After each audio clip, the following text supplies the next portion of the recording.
What should internal audit do to support data governance initiatives, in your opinion?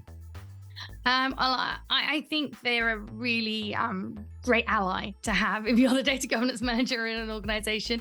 I always tell my clients to go and find somebody in internal audit and tell them they're their new best friend, which obviously doesn't always go down well depending on the people. But internal audit are really good. I mean, there's the obvious, really basic one that, you really do need a data governance policy in place, in which case audit can then go around and start auditing against the policy and seeing if anybody's doing it.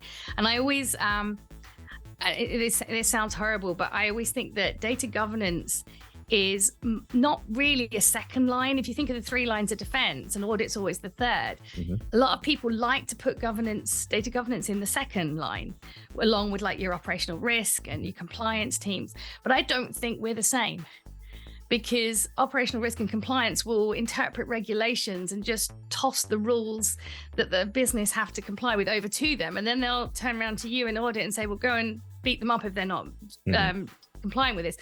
Whereas data governance is much more about helping the business write their own rules, deciding which data is the most important, what they want done. So I always find it a bit difficult if we're in the second line, but I do think it's really important that data governance are the good guys. Yeah. They're the ones supporting the business to do this and helping them. So I always like to have some bad cops. And I know it sounds really horrible, but I've found it works really well if internal audit are the bad cops. They're the ones that are finding the bad things, that are finding what's going wrong and calling it out. And then the data governance team can ride to the rescue on their white charger to say, oh, we'll help you fix that. We'll help you put reports in place.